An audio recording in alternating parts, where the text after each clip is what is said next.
बढ़ते आगे, रुक करते हैं अगली खबर का।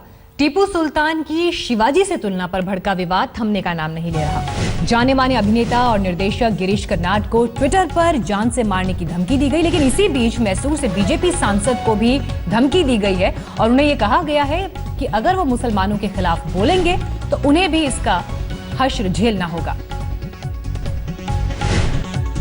सांसद प्रताप सिम्हा को जान से मारने की धमकी दी गई है और फेसबुक पोस्ट के जरिए उन्हें यह धमकी दी गई है। इससे पहले गिरीश कर्नाड को भी ट्विटर पर इस तरह की धमकी दी गई, हालांकि वो ट्वीट बाद में डिलीट कर दिया गया।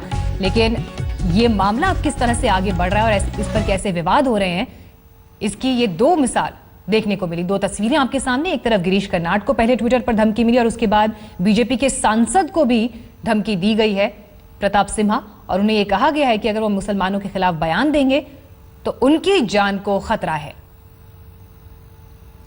हालांकि इस पूरे मामले को लेकर, खासतौर पर गिरीश कर्नाड का जो मामला है उसको लेकर पुलिस को एक शिकायत भी सौंपी गई है, लेकिन पुलिस ने भी अपनी तरफ से ये साफ किया है कि इस पर पूरा सोच समझकर आगे जो भी प्लान ऑफ एक्शन होगा वो लिया जाएगा। गिरीश कर्नाड ने टीपू सुल्तान की तुलना शिवाजी से की थी और यह कहा था कि अगर टीपू हिंदू होते तो उनका शिवाजी जैसा सम्मान होता, शिवाजी जैसा दर्जा उन्हें मिलता। और वहीं दूसरी ओर टीपू सुल्तान की जन्मशती मनाने का विरोध करने पर मैसूर से बीजेपी के सांसद प्रताप सिम्हा को फेसबुक पर जान से मारने की चेतावनी दी गई। पूरी तरह से इस मामले का राजनीतिकरण, यानी समर्थक और विरोधी दोनों खेमों से ये धमकियां सामने आ रही हैं। टीपू सुल्तान, हालांकि गिरीश कर्नाड ने जब ये बयान दिया उसके बाद उन्होंने ये कहा भी कि अगर उनके इस बयान से किसी को ठेस पहुंची हो तो वो अपने शब्द वापस लेते हैं, लेकिन एक बार बयान जब सामने आ गया तो उसके बाद इस पर एक के बाद एक प्रतिक्रियाएं आई और ये विवाद आगे और बढ़ता चला गया। गिरीश कर्नाड जाने माने एक्टर हैं, निर्देशक हैं, नाटककार हैं, कला जगत में उनका बहुत बड़ा नाम है, ज्ञानपीठ पुरस्कार से वो सम्मानित हैं।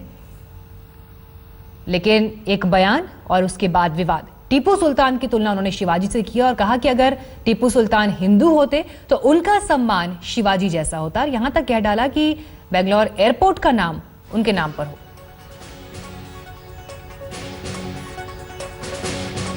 और इस वक्त और जानकारी के साथ हमारे साथ टीएस सुधीर जुड़ गए हैं।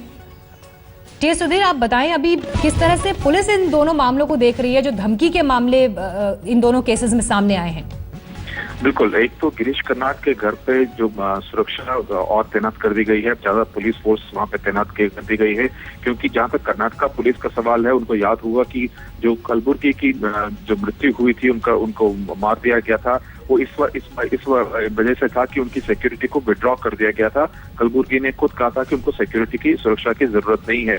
तो इस गिरीश कर्नाड के मामले में कर्नाटका पुलिस कोई भी चांस नहीं लेना चाहती, तो उनके घर पे पुलिस ज्यादा तैनात कर दी गई है। इसके साथ साथ जो बीजेपी एमपी भाजपा के सांसद मैसूर से हैं, प्रताप सिम्हा, उनको भी डेथ थ्रेट आया है। फेसबुक पर मंगलवार के दिन उनको कहा गया है कि अगर वो टीपू सुल्तान के खिलाफ बात करना बंद नहीं करेंगे तो जो बीएचपी लीडर का जो हशर हुआ मडिकेरी में, वही हशर उनका भी होगा। तो एक तरह से दोनों तरफ से इस तरह के डेथ थ्रेट्स इशू किए गए हैं। एक तो गिरीश कर्नाड, जिन्होंने ये सुझाव दिया था कि शायद बेंगलोर एयरपोर्ट, जो कि देवनहली में है, जहां पर टीपू सुल्तान का जन्म हुआ था, शायद बेंगलोर एयरपोर्ट को टीपू सुल्तान के नाम पर रखा जाना चाहिए था। उस सजेशन की वजह से उनको इस तरह के डेथ थ्रेट्स और इस तरह के क्रिटिसिज्म का सामना करना पड़ रहा है। और दूसरी तरफ जो प्रताप सिन्हा, जिन्होंने टीपू सुल्तान को एक फैनेटिकल रूलर के रूप में डिस्क्राइब किया, उनको भी डेथ थ्रेट्स आ रहे हैं। तो कर्नाटका गवर्नमेंट और कर्नाटका की जो पुलिस है, उन पर यह दबाव है कि वे जल्द से जल्दी इन लोगों के खिलाफ एक्शन ले जो इस तरह के डेथ थ्रेट्स फेसबुक और ट्विटर पर दे रहे हैं। शुक्रिया टीएस साहब का हमें तमाम जानकारी देने के लिए। अपडेट्स आपसे लेते रहेंगे आगे भी।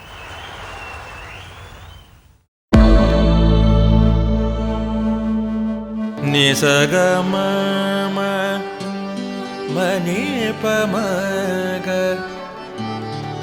नि प म ग स नि प म नि स प स। जहाँ तक